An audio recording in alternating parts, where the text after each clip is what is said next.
A simple way of creating assembly in SolidWorks is to use what is called a bottom-up design approach. With this design approach, it simply means that all the parts are created individually first. Then you'll start an assembly file and insert those components into the assembly, and then finally you'll constrain them all together by using something called mates.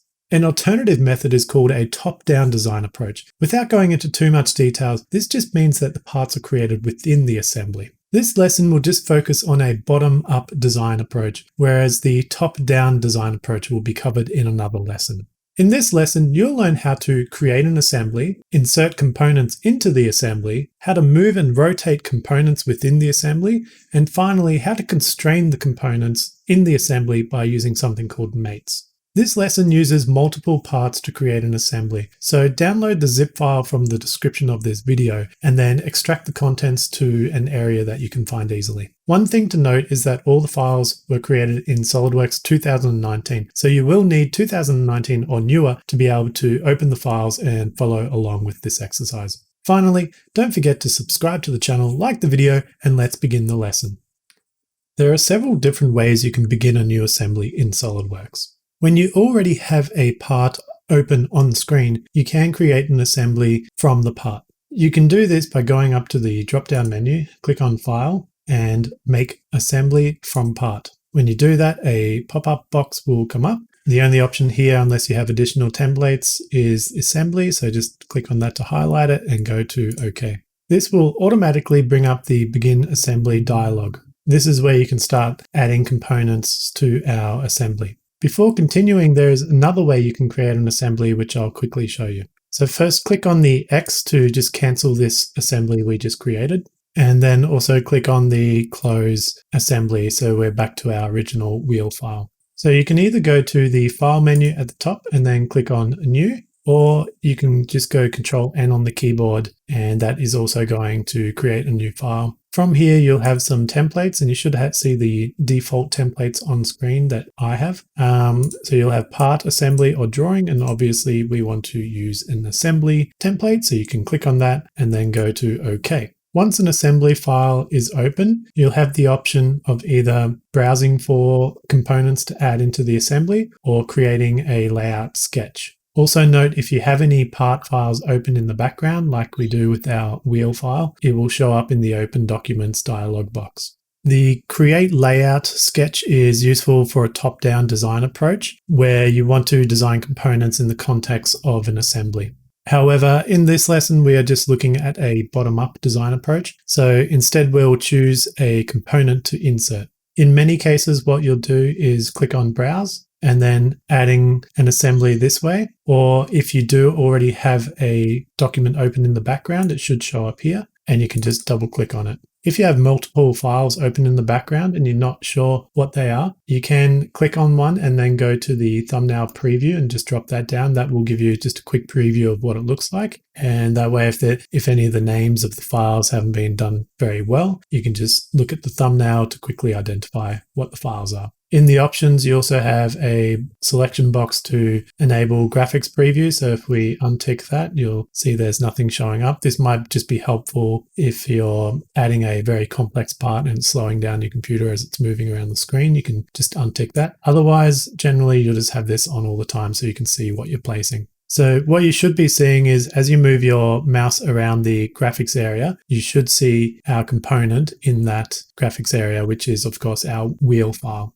In the Property Manager, there are also options to show Rotate Context toolbar, which allows you to rotate the components in the graphics area before placing it, which is this little area down here. So if I untick that, we should see the box disappear. If we bring it back, we'll see our little dialog here. This will allow you to rotate the component either X, Y, or Z axes, and also by a defined angle. So we could put, say, 30 degrees and then click the X axis, and it's going to rotate it 30 degrees along the X axis. You can also right-click in the graphics area and you'll see some options for rotating the part, such as rotating by 90 degrees, either X, Y, or Z. Once you've selected your component to insert and it's showing up in the graphics area like we do have on screen now, you just push the left mouse button to place the component. But before you do that, we just need to consider something to do with design intent. If we go up to this little eye icon and click on the little drop down arrow, and you're looking for view origins, so click on that to show the origins. And then just left click so the menu disappears, and you should still have the component sort of moving freely. Now what you can see here is we have both a origin point in the center of our drawing, which is the origin point of our assembly drawing, the very 000 point within space. And also you can see on our component, we also have an origin point, which is the 000 point of that actual component, the very center of it.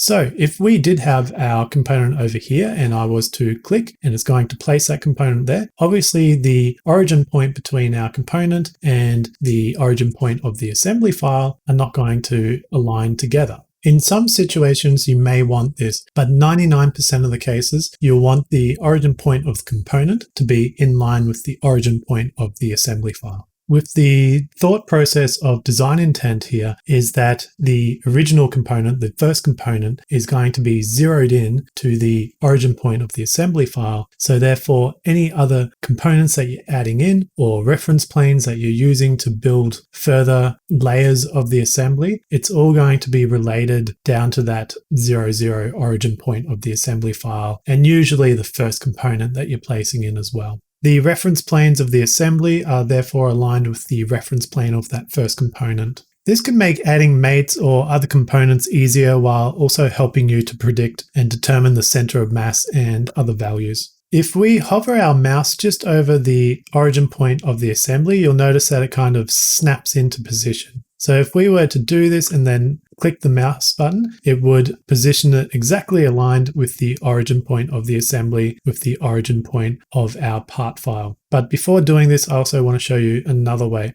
So whenever you're placing your first component into an assembly file, you don't actually have to click anywhere or snap it to the origin point. All you have to do is just click on the green check mark, and that will automatically align it to the middle point or that 00 point. It's also worth noting that the units used in the assembly file can be different to the units used in any of your part files. So this means that maybe your assembly file is in imperial units and using feet and inches, but your part file is using metric, so that might be millimeters, meters, etc. If that's the case and you have files with different units of measurement, you can always change the units used in the drawing on the fly at any time. You can do this by going up to the top menu where you can see the gear icon and clicking on that and going to options. And in the options, you want to go to document properties and then units. And you can see the unit system used for this assembly file is currently set to millimeter gram second. So you could change this if you wanted to centimeter gram second or any other one. But for this particular exercise, we will just use the MMGS option. Because we don't want anything to change, just click on cancel. Another way you can change the units quickly within a file is down the bottom here. You won't be able to see it because it's just behind my camera overlay, but you should see a little icon that says MMGS, which is, and if you leave your mouse on it, it will actually come up saying units of measurement or unit system. And if you click on that, you can change the unit of measurement type. So again, just make sure currently that is MMGS, which means millimeter gram seconds. As this is the first component into our assembly, it is automatically locked into place. No matter where you place it, if it was happened to be placed off center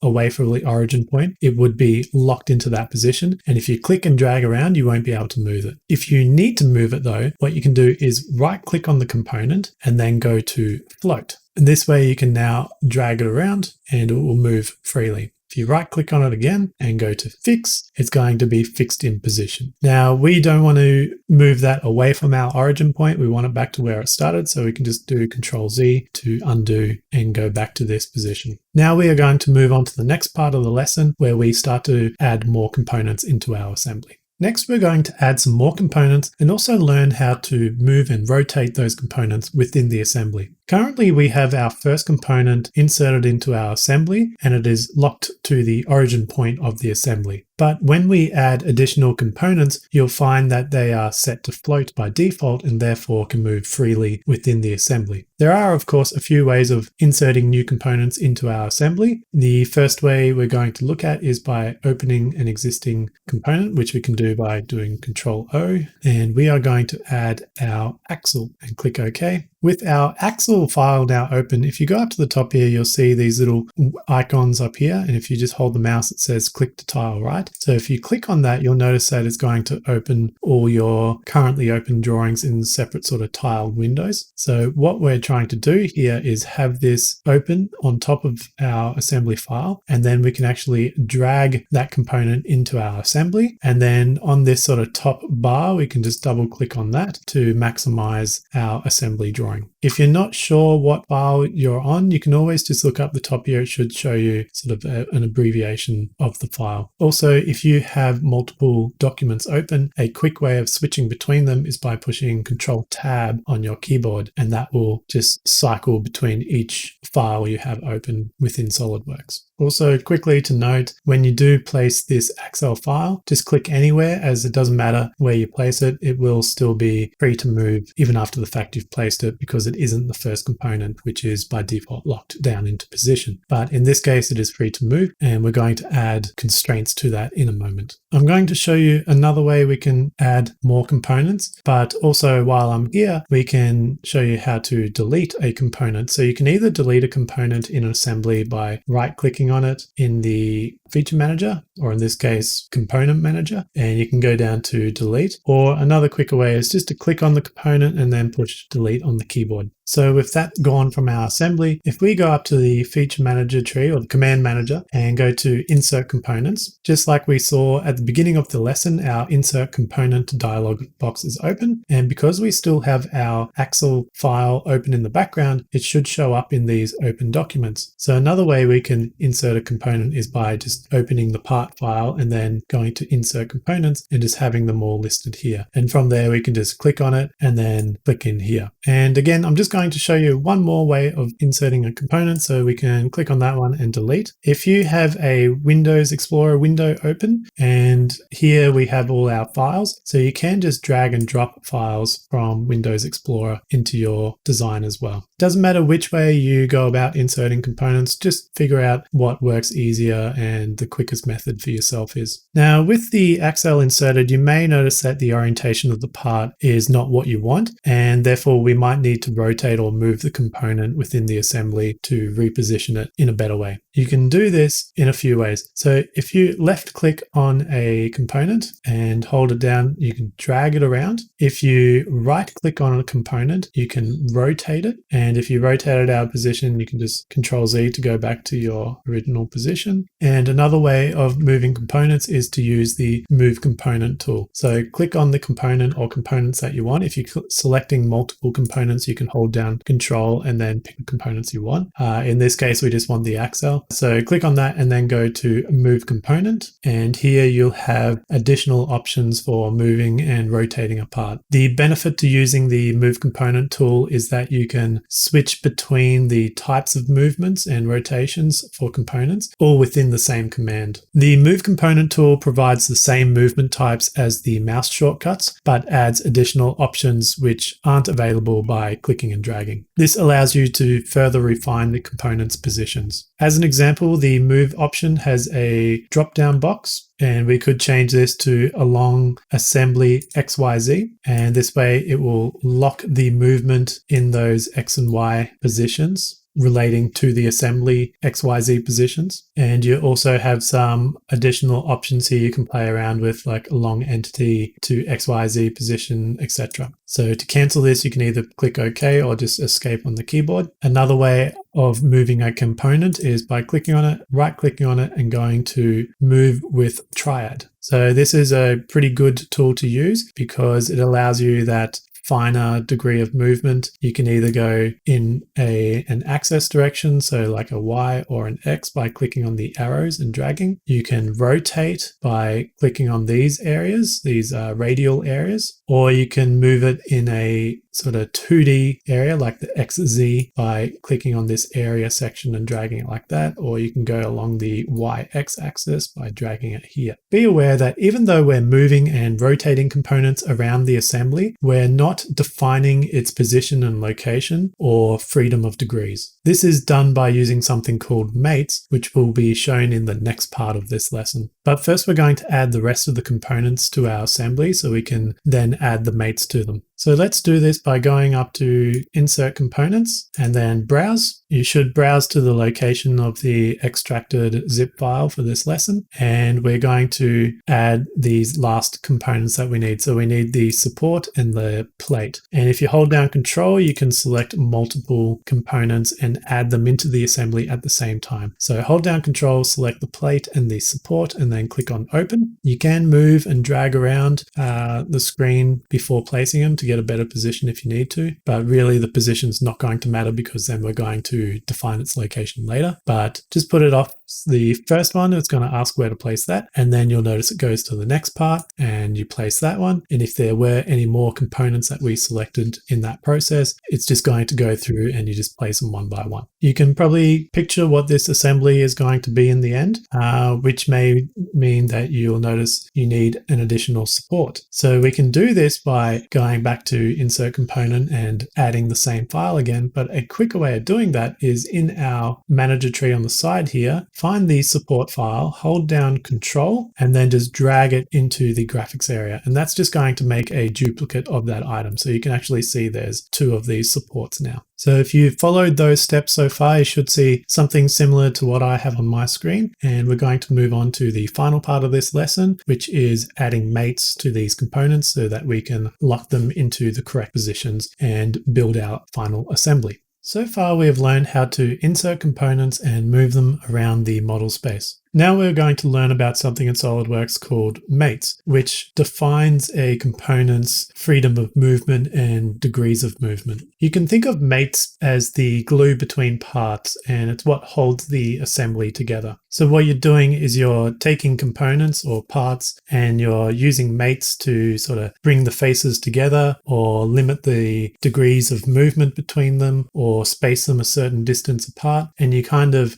build on top of each component and create these relations between other components in the assembly to therefore build the entire assembly as a whole. So let's go into detail on how you actually add these mates and start gluing between the different components. To add mates, click on the mate icon in the assembly tab of the feature manager, and you should see the property manager appear, which will have a whole bunch of different options you can use to create different mates. Another way is by going to the insert menu and then going to mate. And a final way is by clicking on a component and going to mate, which looks like a little paperclip. The only difference that when you click on a component and then click on mate, it's going to show up in the selections right away. So in this case, we don't want this particular face for the exercise, as we're going to show you some other ways of doing it from scratch. So any selections that might be in this group box, you can just right click on it and go to clear selections. SolidWorks provides many types of mate options, which will help define relationships between component surfaces, points, or faces.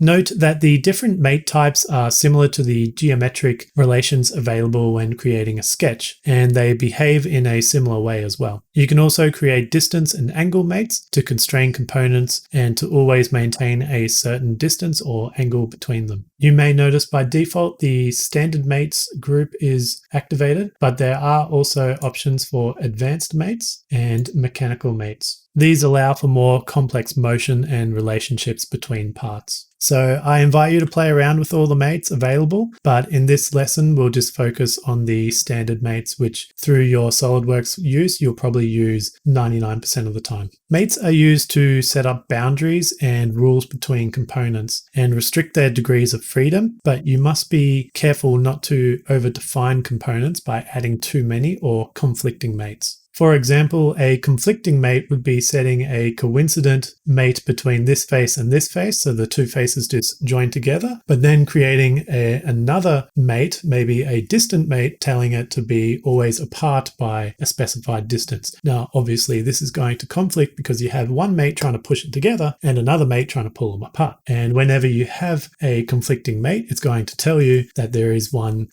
some sort of conflict within the assembly, and then you're going to have to solve that issue. So to begin putting this assembly together through the use of mates in SolidWorks, either you should be up to this part if you've been following along with the exercise, or if it's not looking exactly like this and you want to start from fresh, you can just go to Open and open the full assembly file. And it should look something similar to this. It's just a bunch of parts sort of placed in random locations. So to begin, we're going to go to the mate command, and it's going to ask us to make our selections. So we are going to click on this sort of body of the axle, and then we're going to click on the body, the internal body of the wheel. And whenever you make selections, SolidWorks is going to try and use the best sort of mate for those particular selections. So in this case, it's thinking, hey, I should probably use this concentric because you have basically two circles trying to fit within each other. So it's going to default to this concentric type. But if you wanted to try and force it to a different type, like a tangent or perpendicular, you can just click on these ones and see what would happen. Depending on your selections, it may conflict and say this type of mate won't work with your selections. But in this case, we actually do want the concentric mate. Then you can just click on the Add Finish Mate tick box and then move on to the next mate. The thing to note when you're using the mate command is that you don't have to apply a mate and then start the command and then apply a mate and start the command. It just happens whenever you select the correct selections you want and apply a mate, it's just ready to move on to the next selection. So you can see the selections is already cleared and we don't have to constantly reactivate the same command over and over. So the basic process is you just go through, add the mates that you need, and then once you're done, you just click on the green check mark. And then if you found that you needed to actually add more mates, you'll just go back into the command again, add any extra mates you needed. So obviously in this situation, we do need some more mates. So another one we can do, and you are able to move around to get to better angles that you might need. The next one, we could select this surface, and that's just going to automatically assume we want a coincident, which is going to work. And then we can click OK. Our next selection, we could say pick this face and go OK. Now obviously at the moment that's just planar. So we want this one and this one. Click OK. If you did make a mistake and you wanted to quickly undo, you can either just push Control Z or just click on this little undo button. And then you may need to redo the selections again and apply. And so we'll also do this one on the other side. Okay, so you'll notice in this situation, it's not going to do the mate the way we want it to. Obviously, it is a coincident. It is the same as this side, but it's basically the wrong way around. And you'll notice in our little toolbar, there is a flip mate alignment button. So if you click on that, it's going to rotate the part around. So that way, if you often get two faces, but they're sort of back to back, and you need them the other way around, that's the little button you'd use to sort of flip the position. Depending if there are other mates preventing it from turning it around, you do need to pay attention to that. So we'll do that one. And again, we need this one here. As you go along and add mates, you might just want to finish the command and just check the movements to make sure there's nothing you're missing. If I was to rotate this, but it actually moved out to the side, then it's telling me that I need some sort of mate to keep it flush against that surface there. But since this is rotating around and that's all the restriction I want within this part, so that's okay for me. While we're here, you may also notice that mates show up in the feature manager tree as well in this little section for mates. So if you click on the arrow, it'll expand out and you can see all your mates. If you move your mouse over them slowly, you'll see that it's highlighting in the graphics area what surfaces are related to that mate. So you can help identify if you're looking for a particular mate and you might need to delete it. You can sort of find it this way. So we might have needed to delete this. You can actually delete a mate by right-clicking on it and going to delete, or by just highlighting and pushing delete on the keyboard. You can also suppress mates by just clicking on them and going to suppress, and you can then unsuppress them by again clicking on them and going to unsuppress. So basically from here, from this feature manager tree, you can edit, delete, or suppress mates that exist in the assembly already. Another tip is you can click on one and either slow double click or click on one and push F2 on your keyboard and then rename them to something that's more familiar, like axle, insert, mate.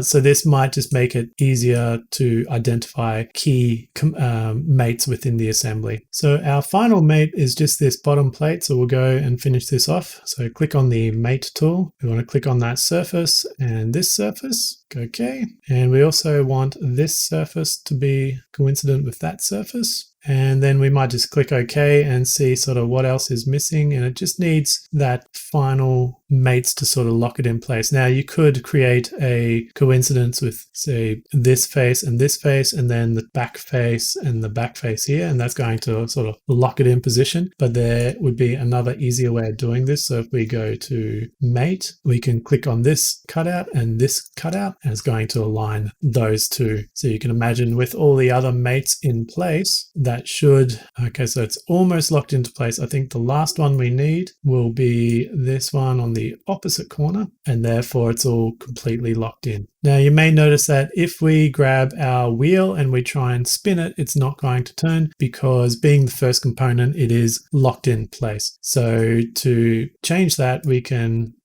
just cancel that, make sure, yep. So we can, here you can see it's not moving. So we can click on the component and go to float. And you may notice the whole assembly is moving around because there is no fixed 0 point in space anymore. So what we can do is just undo that to a state where it's locked in place. So we'll go back a couple more times. Might redo. Okay, so we're back at a state here. We've just undone a few steps and gotten back to this point. So it's no longer floated. This can move. If we float this part, we can turn it, but the whole thing's going to turn. So that means we need some definition to the rest of the components, and then we can free this up to float. So what we can do is we're going to click on this so we can see it highlighted in our feature manager tree. We're going to expand it, and from here you can see the top, front, and right plane. And also you'll notice the top, front, and right plane for our actual assembly file as well. So what we can do is create mates and expand this out from here.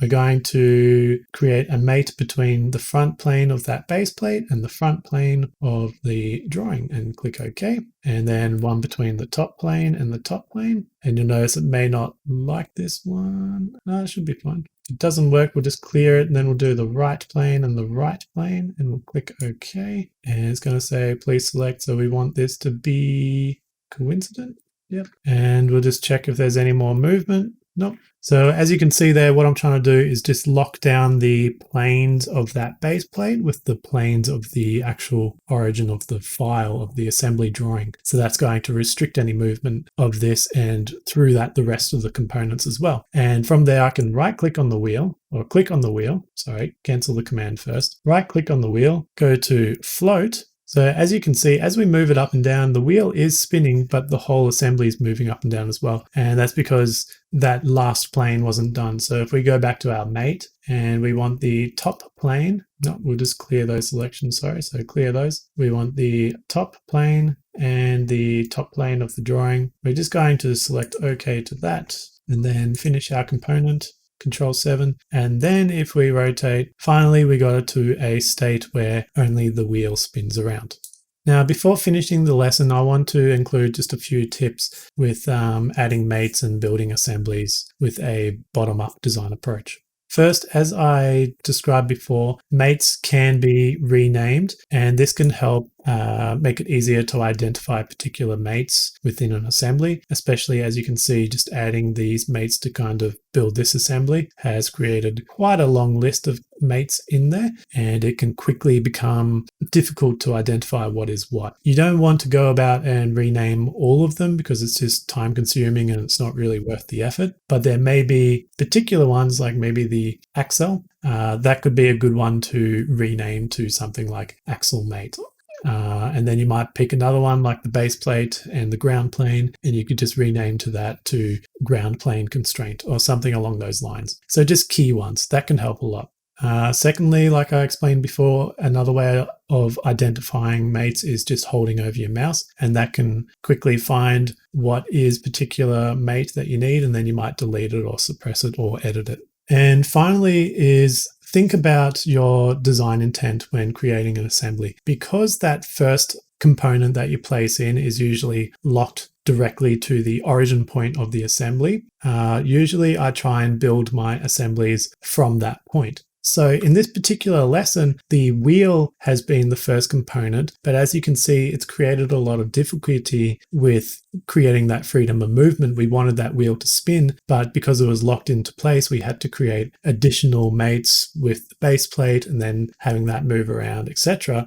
So it may have been a better idea to insert the base plate first and have that locked, because in theory, that's going to be kind of where your ground plane is, and then building the assembly from there. That way you'll have that freedom of movement in the wheel to spin, and you don't have to worry about creating mates to sort of build to that point and then, going back and forth that way. So always try and build an assembly with the idea in mind of the first component going in, kind of being the center of the universe. And don't forget, you can create assemblies with other assemblies in the same assembly. So this might be an assembly of like a little caster wheel on the bottom of a bin or a trolley or something. And so this can be its own little assembly. And then you can put that assembly into a larger assembly. So you don't have to build an entire assembly with every bit and component that you need and all the parts. It'll just become a massive headache. So sometimes it's better to actually break it up into smaller sections and just work on those. It's going to be easier on your mind. It's going to be easier on your computer in the end as well.